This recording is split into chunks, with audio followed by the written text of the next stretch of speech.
Olá pessoal, hoje nós iremos trabalhar com o tipo de dados float. Vamos fazer a tradução e aqui ele trocou para flutuador, mas na verdade o tipo é float, como a gente escreve lá no Arduino. E uma breve descrição é que ele trabalha com ponto flutuante, ou seja, casas decimais. Ele é um valor muito grande, vai trabalhando para cima da casa dos bilhões e ele consegue trabalhar aqui com um valor quebrado, O que seria isso? Digamos, 3 dividido por 4, 10 dividido por 3, daria 3,33, ou seja, valores quebrados, fracionários. Lá no nosso Arduino eu preparei um código aqui, onde eu tenho as variáveis int x, int y, e o tipo de dados é int, para que a gente saiba qual a diferença entre trabalhar com valores inteiros e flutuantes, ok? Uma variável float, com o tipo de dados float, float z. Aqui nós inicializamos a serial de comunicação. E aqui, em int x, eu atribuí o valor 1. Aí eu imprimo, através da minha comunicação serial, x é igual o valor dela, que vai ser 1. Depois, int y faz uma operação, ou seja, ela recebe int x, que seria 1, dividido por 2. Teria que dar meio. No caso, como a gente está trabalhando com um valor inteiro, vai retornar um outro valor, a gente vai estar olhando aqui. A variável float z vai receber o mesmo valor, 1, que eu tinha atribuído lá, dividido por 2. Vamos ver o que vai sair aqui, se vai sair meio ou se vai sair 1 ou se vai sair 0. Aqui em float z, eu faço a conversão da variável int x, que é um tipo de dados inteiro, converto ela primeiro para float e depois faço a divisão. Aí vai ter o valor aqui convertido e mostrando o resultado de float z. E depois, float z recebe a mesma operação aqui, só que na hora de visualizar, ele mostra aqui com 4 casas decimais. Como é o mesmo valor, eu posso até tirar aqui, porque a operação já foi realizada. Vamos enviar o código para a placa, inicializar o nosso monitor serial e vamos ver aqui os resultados. Observem aqui que x, eu atribuí o 1 para o valor x e aqui eu demonstro o valor. Então, x é igual a 1. Até aí tudo bem.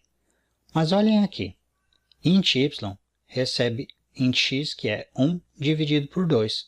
Seria 1 dividido por 2 é 0,5. Mas por que mostrou 0? Porque ele pega somente a parte inteira. Digamos que tivesse dado 10,25. Ele trunca, ele pega somente a parte inteira. A decimal ele desconsidera. Então, como esse valor era 0,5, ele considera somente o 0 que está na parte inteira. Depois nós temos aqui, um pouquinho mais para baixo, z, z sem converter. O que fez? Apesar de eu ter aqui uma variável float z, que é do tipo float, mas ela recebeu o resultado de uma operação com um número inteiro dividido por 2. Então ela também continuou como 0,00. Mas aqui era para ter demonstrado 0,5. Mas como ela fez a operação com o número inteiro, ela considerou aqui o valor 0. Então, já deu um erro de cálculo aqui. Se caso estiver acontecendo esse tipo de situação no seu código, nos seus resultados, então verifique se a variável aqui ela já está convertida ou não para float. Ou seja, para poder trabalhar com valores decimais. E já aqui, float z recebe o valor int x, que é 1. Mas primeiro ela converte, então ela se transforma em 1,00, ou seja, ela converte para decimal e depois faz a divisão. Então aqui, o z convertido, ela mostra o valor de z aqui, que foi mostrado nessa opção. Ok? Então agora me retorna o valor correto, 0,50 ou 0,5, mesma coisa.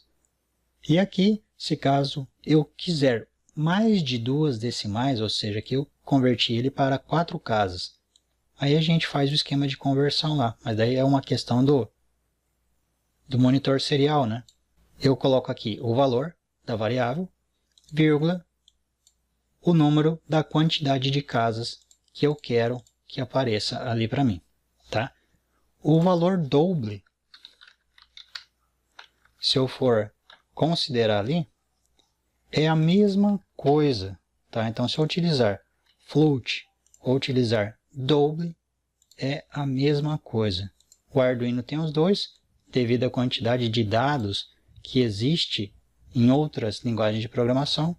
Então, C#, C++ ou seja, Visual Studio, que também são linguagens aí que interagem com o Arduino, ela tem esses dois tipos de dados, né? Double e float. Então, ele já tem ali para poder facilitar a questão da utilização de outras codificações, ou seja, IDEs externas. Bom, pessoal, o conteúdo de double e float seria isso daí. Ele aceita valores decimais, mas é necessário que os valores, né, as variáveis utilizadas na operação, sejam também double ou float, ou seja, sejam do tipo que aceitam casas decimais para que sejam calculadas corretamente com casas decimais, tá bom? Até mais, tchau, tchau.